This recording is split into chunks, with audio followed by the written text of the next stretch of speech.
Well, good evening. You're in Italy? Yes. This is Diego from Kingcrow. Nice to talk to you this morning. Or this evening. My pleasure. We've been friends on Facebook for a while, but this is the first time we've actually talked, so it's nice to see your face. Yes, same. It's been some years, I guess. Actually, yes, since I first became a fan of the band. But Time you've flies. actually interacted with me, so that's been fun. Yeah. Well, we both like pictures of mountains and streams and things like that, so. Yeah, because I have a big passion for hiking. Well, you have to come to Alaska and hike some of our millions of trails. I know. It's one of the most beautiful places on earth. Well, we'd love to have you if you can ever plan a trip, band or just yourself. Let's see if it's going to happen.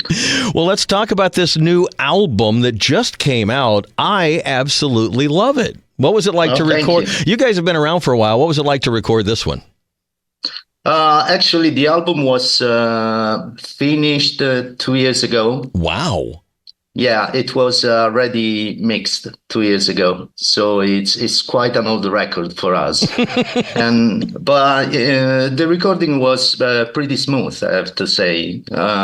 We didn't have a deadline, so we took all the time we needed, basically, and. Yeah, it was fun. Recording is fun. It can be stressful because I'm the producer, so at times can be stressful when you're aiming for something and you cannot reach. So close. Yeah, not from a monetary point of view, but right. Sometimes you have a sound in your head, and when you cannot reach that sound, it's quite stressful.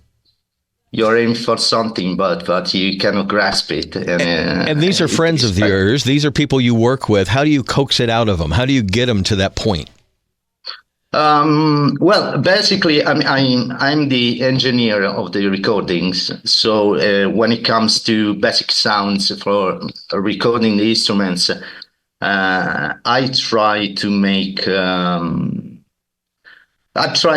the sound fit my final idea. Yeah, obviously there is all the post-production stuff that is going to be, but I want to be as close as possible to the final sound during the recordings, and it's pretty hard sometimes. And then there is another guy who mixed the record, which is Jean-Pierre Lac, a very talented guy. But sometimes our idea of how it has to sound clashes, so we have a lot of fights on the sound of the record. I mean, it's compromising for both of us, I think, in the end. And I understand, because here in radio, we try and produce it the way we want it to sound first, so we don't have to play with it a lot in the DAW, in the technology with plugins and all that kind of stuff. So I can understand trying to get it just right on the first record, recorded without playing with it. Yeah. Also because we record song by song. We don't do all the drums. Well, beside drums, we do all the drums. But all the other instruments, we start a song, finish a song, and move to the next one. So I wanted the song to sound pretty good as it is recorded before going to the actual mixing stage, Mm-hmm. So yeah, that helps, but it takes time. So I think the whole recording process took something like 3 months. Now, I've noticed... Mostly, go ahead. Yeah. Mostly for those sounds that like for synth sounds, I spend hours just for 3 seconds. Messing with because we use analog stuff. It's all analog, so you have a lot of twitching and lots of knobs to twist to get it to sound just the way you want it. Exactly. It's a performance, so you have to get it right. And I respect that. You're not just putting in a patch. You're not just loading a program going play that. You're actually playing the instrument, right? Yeah, it's all analog. Now, I've noticed on the albums, this production is a bit more, I don't want to say sparse, but like takes a little more time to develop. It's not like a lot of heavy stuff out of the gate. It's more soundscapes that build into songs. Is that a conscious effort to kind of adjust things? That was the sound of the record, or? I think because our reference for the sound of the record, it was not make the songs sounds too much like a metal production. So we have references like Massive Attack, and they have a fantastic sound, and Radiohead. So I think that influenced and shaped the whole sound of the record. So it's not easy to, from a production point of view, to sound like Massive Attack when you want, and then have the metal stuff sounding metal just a second after, you know. So you have to find a balance to make everything sound organic and cohesive. And yeah, that was one of the most complicated things to achieve from a production point of view. So we had to, for example, there is a lot less gain on the guitars, and we used a lot of classic guitars like Fenders with single coils. It's more of a rock record than a metal record, even if there are metal riffs here and there. But from a sound point of view, is more of a rock record, I think. I don't know that I've ever considered you guys too metal-y. I mean, there are some metal trappings on some of the grooves and stuff, but you guys have been kind of your own thing, really. I mean... Oh, thank you. I think that's true. We never consider us as a full metal band, but, you know, we are labeled as a progressive metal band. So there you go. Sometimes these days there are too many labels. I'm a this, and this band. And I'm like, it's just music. How about that? Yeah, exactly. I mean, if you, I think it's a modern kind of habit to label something so strictly, because if you think to a Beatles record like Revolver, you have Yellow Submarine and you have Tomorrow Never Knows, which seems to be two different bands, really, on the same record. So nowadays, I don't know. At one point, someone said, "Oh, this is a progressive metal band," and everyone took from there, I think. I saw a comment on one of the new videos. Somebody, one of your fans, put "leprous from Italy," and I'm like, you know, I don't think that's a bad comment, actually. You know? I mean, they are a great band, so it's not a bad comment. But I could hear on one or two of the new songs that kind of. You know, they take a while. They make music from another planet as well, but sometimes they will take time to let a song build, which is something that, well, especially in hit music radio kind of thing, doesn't happen because you've got to get to that hook in 60 seconds. Yeah, to the point. I mean, even if I think for progressive metal standard, we have quite concise songs and to the point. If you take songs like Kintsugi, Glitch, they are all, I think, around 4 minutes mark, which is for a progressive metal band is it's short. Quite, it's an interlude basically. But I remember a quote many years ago from Geddy Lee, I think, who said it's easy to write the 20-minute epic. It's hard to write the 3 or 4 minute song that people tap their feet to and remember. Does that influence the process? No, honestly, no. Really? Because I think the creative process is a very selfish kind of process. If I'm writing or if we are arranging a song, we try only to please ourselves. We don't think about expectation from our audience, what people are going to think. And even we don't think how to translate the songs live. Because you are in the process of creation, and it's just it should be, to me, a very selfish act because otherwise you are not making art, you are making entertainment, basically. That's one of the best answers I've ever heard, so thank you. Well, that's what I want to hear.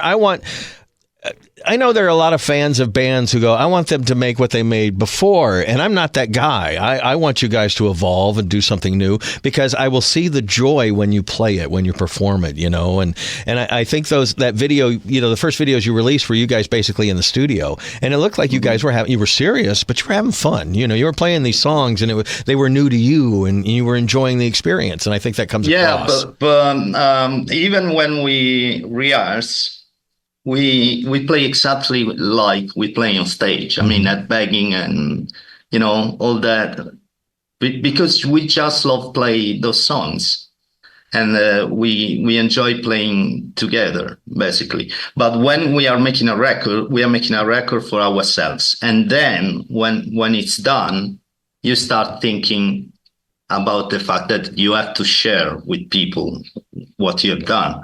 But in the process, the world disappears, basically. Well, it's like just you and the music. I think there's a famous producer who said you have to make the best record you can make. It's not about anything else. For that time, that place, that band, right now, you have to make the best thing you can make. You can't look beyond, or how does this affect past or forward or whatever. You have to do the work right now. Yes, exactly. But, it's a subjective thing. So the best record for you might be right. the worst for your fans. I mean, it's, but I think, well, if a band is very big, I think you are going to take in consideration the your audience, because it's a big machine. Yes, exactly. But we are a small band, basically, so we don't have to care about that side of things. It's just make the record we want to make, and then share and do everything we can to promote the record. That's another job.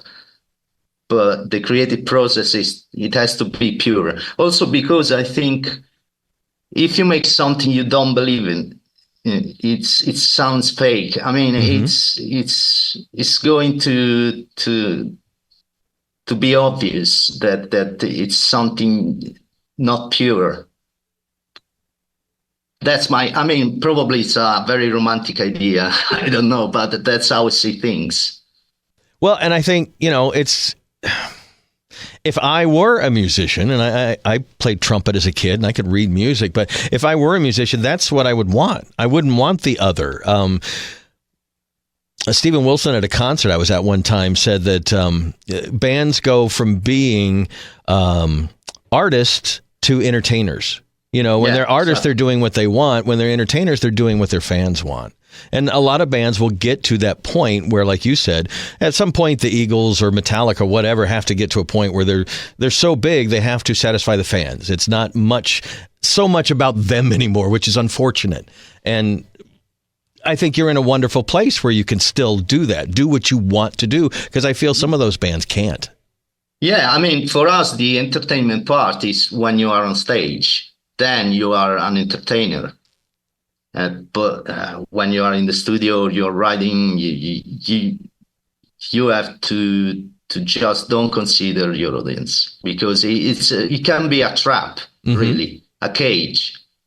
Because if you start thinking what people wanna listen, there is a song like on the new record which is called Glitch, which is quite far out from what we usually do.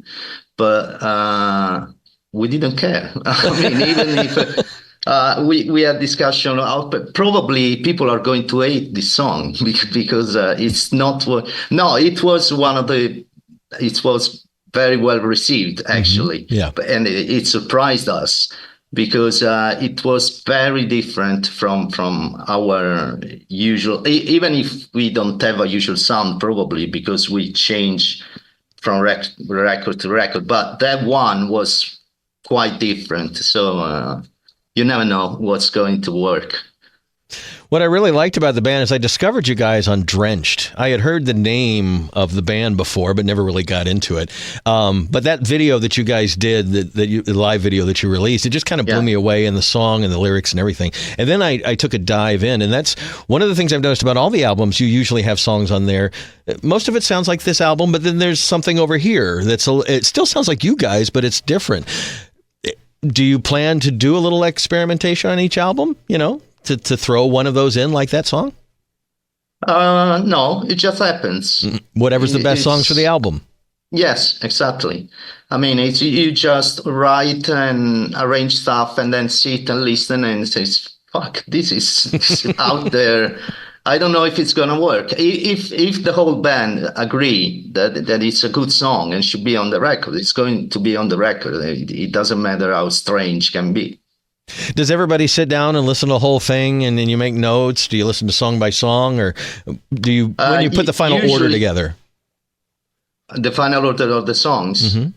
Yeah, we discuss and try different configuration. I mean, some songs are naturally, especially the first song and the last song are pretty clear immediately, because actually on Hopium there was an intro, which is a song of 2 minutes and I cannot remember, around 2 minutes, mm-hmm. that we did drop in the, because it was very atmospheric, and we won, and Kintsugi was in second place.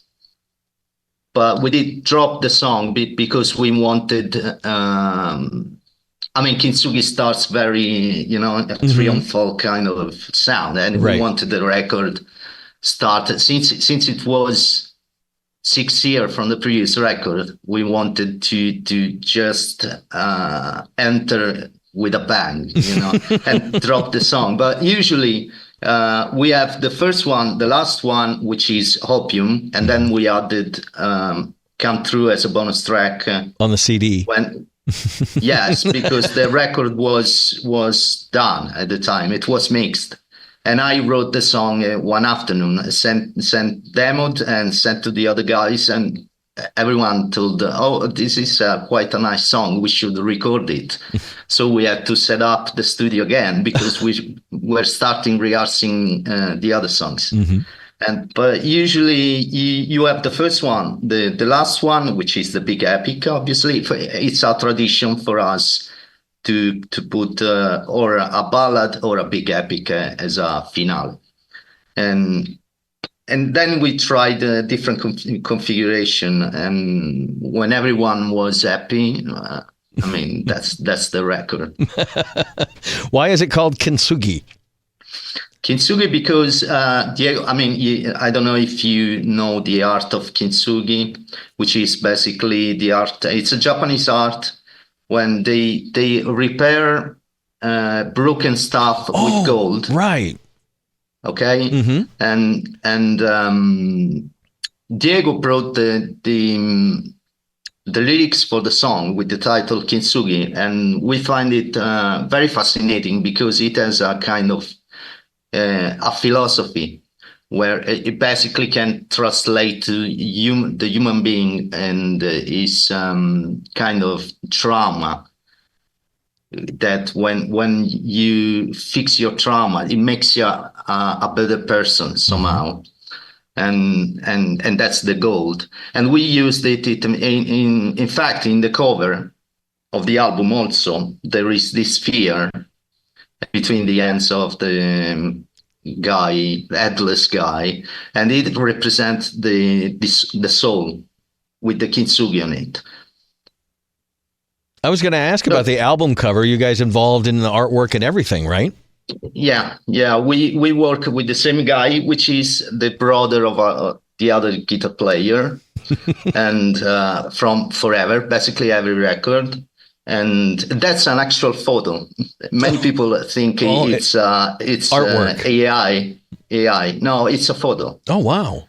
Yeah, I mean, the guy wasn't headless. That was post-produced, but Well, yeah, but it's an actual photo, and we wanted to be quite minimal, and the tone, the kind of a gray tone we wanted. We can usually listen to the demos and have a kind of a synesthesia. You associate a color to every record. Mm-hmm. So I remember In Crescendo was white, and Eidos was blue. It's always that way. So we start from a color. And then we developed the idea, which is based obviously on the lyrics on the record. How important is something like Bandcamp for you guys? For me personally, I pre-ordered the album from Bandcamp so I could get the singles as you released them, and then you sent me a hard copy of the CD. Is that service still something viable that works for you guys and other bands? Yes. I think it's one of the best. I mean, it's good money for the bands because you have quite a good percentage from the sales, and obviously we have a label. If you are an independent artist, you get basically everything. So it's Bandcamp is very good for bands. I think it's the best service out there. I would agree. Yeah, better than Spotify. Well, for sure. I'm a radio guy, so I'm against anything of pre-programmed, playlists sort of thing. We craft all of our stations here by hand. We have no satellite programming other than like sports and news talk, but all the music is programmed from here. My internet radio stations, my AM and FM stations. Because we do radio for the love of it. The same reason you make music, we want to entertain and inform. I can see that, but I think the big limitation of the algorithm is that it tends to propose you what you already like. Mm-hmm. So it's you discover a lot of music, but it all sounds the same. Yeah, because it's already filtered based on what you listen usually. So it's very difficult that it's going to pop up something that is completely different. Mm-hmm.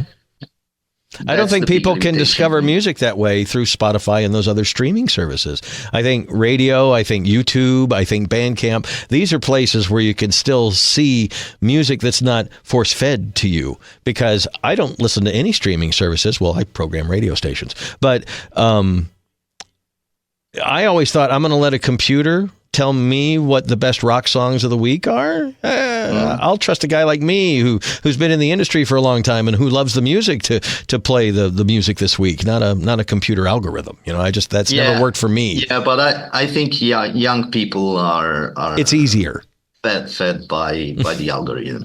Basically, I think so. I mean, I use Spotify, but to listen to records usually I own. Mm-hmm. Or if I discover something, I cannot remember a single band I discovered on Spotify, actually. Right. I mean, I listen music using Spotify, but I can't remember a single band I discovered on Spotify. See? So you might be right. But for me, it's always been about the music. For you, it's always been about the music. I assume it is for the rest of the band. And I just wish there were more people. I think there is a change in the weather that's coming. People are buying vinyl. People are starting to buy CDs again. I think owning things, and I have heard of streaming fatigue, that people are getting tired of streams, not just music streams, but also the video, just sending them the same shows, sending the same sounding songs. People get tired of that and do finally want to crave something new. And I hope that continues, Yeah, I think there will be always new music because, and I mean, music that not new songs, but I mean, in something you never heard in terms of style. Because it's natural, and after a while you get tired. I mean, I get tired really fast, quickly. Mm-hmm. I mean, when I discover something, I just listen to it hundreds of times, and then I move on because I cannot listen. I mean, there are records that I absolutely love and I don't listen to them ages, basically, because I know everything of the record. I'm not like one of my favorite records of all time is Dark Side of the Moon by Pink Floyd, of course. Or I don't know, Moving Pictures by Rush, but I don't need to listen to those records because I know every single note and every single production trick. I mean, I've listened to them so many times. Mm-hmm. So we create something new. Yeah, I'm always searching for new music. I mean, for me, there is a time, but I can't tell you the last time I listened to Dark Side of the Moon. It is one of my favorites.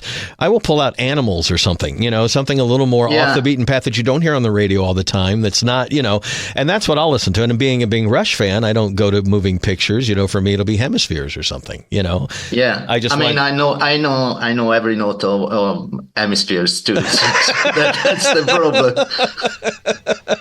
I mean, the whole Rush catalog for me is like out of the game now. When I was in college, I blew a music teacher's mind. We had to bring in different time signatures and different keys to examples, right? So I brought in one song.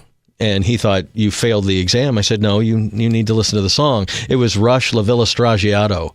Okay. Basically, every example of a key, a time signature and everything was in that song, Yeah, it's crazy song. I mean, I tend to think that that's the greatest rock instrumental song of all time. It is. I mean, really. Probably. Because it has melody, it has form, it's a good song, but it's also got them playing their asses off, Yeah, I think the magic of that song is that it's so complex, but it's so well written that it doesn't even sound like they are showing off. I know. They're going through different times, that for anybody would be hard to do, but they just seamless. It just it just flows beautifully. Well, I'm glad to know some of your influences. Now things are starting to make more sense. Okay. I mean, I grew up listening to, I would say, if we are talking about progressive music, my holy trinity is Rush, Pink Floyd, and King Crimson. And for me, it'd be Floyd, Rush, and maybe Yes over King, because I gravitated more towards John, but. Okay. I'm a big fan of vocals. I mean, but those three, I mean, I grew up listening to that music, and it's in my DNA. So I don't need to listen to those records, but they are in my DNA. But I saw it in an interview the other day. Somebody said, we're not listening to albums as much as we used to because there's so much. Like, 20 years ago, somebody gave me Porcupine Tree's In Absentia. And I remember that CD stayed in my car for almost a year. I just listened to it over and over and over. These days, I get a new CD, I listen to it for a couple of days, and then it's replaced by something else. I'm not spending that kind of time. No. I still spend a lot of time. If the record, In Absentia is another masterpiece. To me, it's the best Porcupine Tree record. I would say it's the best record with Steven Wilson involved in. Wow. Yeah, I would almost agree with that. It was definitely the one that made me a fan. But I like all of it now. I think it's one of the greatest modern progressive metal records. Rock progressive. What's the last new album that's come across you that's still in your car? I discovered a band that it's fucking weird. I mean, really, it's really crazy. And it's called They Start. It's from the Netherlands, and they play. I have in the car probably more than a month, and I listen to it every day. Bubblegum is called the record. Oh, I thought you were describing it. No, it's I don't know how to describe the music. It's like alternative rock, but really fucked up. Really out there. Yes. They I don't know. You should check. There is a song. I think I found a song on YouTube that called Witch Doctor. Oh, I'll have to look it up. Yes, and the video is crazy. and I mean, when I listen to something that sounds new to me, that's when my ear got I have to investigate this. Well, because you spend so much time making music and producing music, you probably need a bit of a palate cleanser, in between. Yeah, probably. But I usually like to listen to stuff that sounds really different from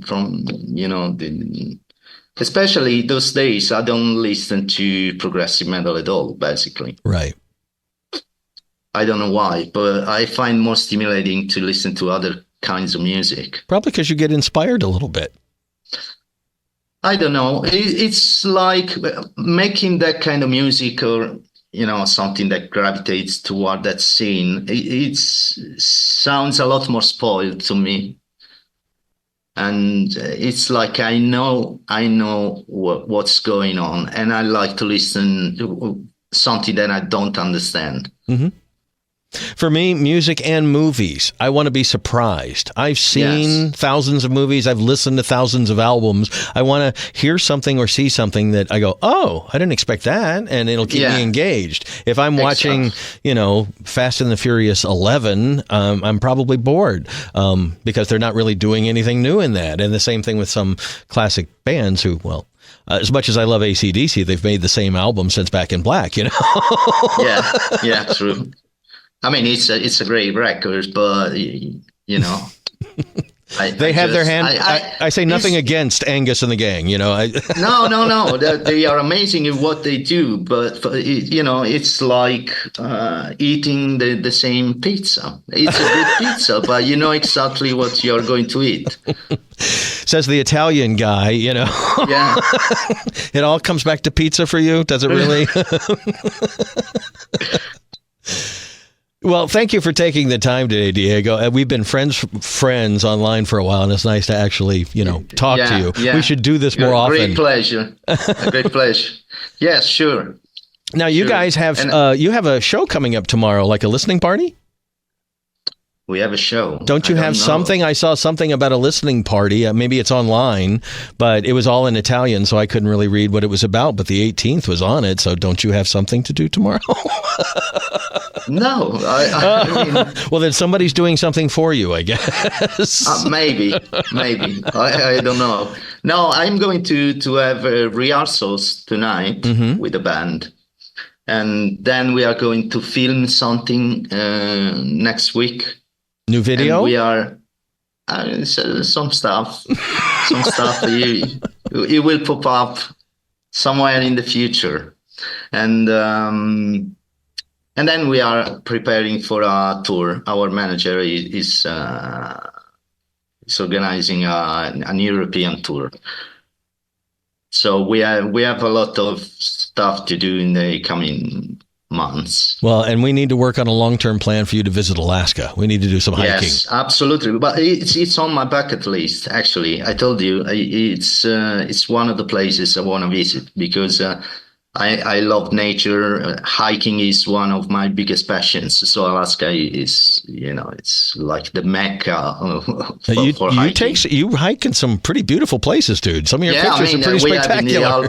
Yes. I mean, the Dolomites in Italy, in the Alps are, they are very famous hiking spots. I mean, they are beautiful mountains. But, it's Alaska is on my bucket list. Well, sure. We'd love to have you, Diego. Cannot wait. Well, tell the rest of the band we can't wait to see them on the road. I'm really enjoying the album, so congratulations. It's a fantastic piece of work. Thank you. Thank you very much. And good luck in the rehearsal tonight, and have a great night. Okay, we'll have fun, for sure. Thank you for the interview.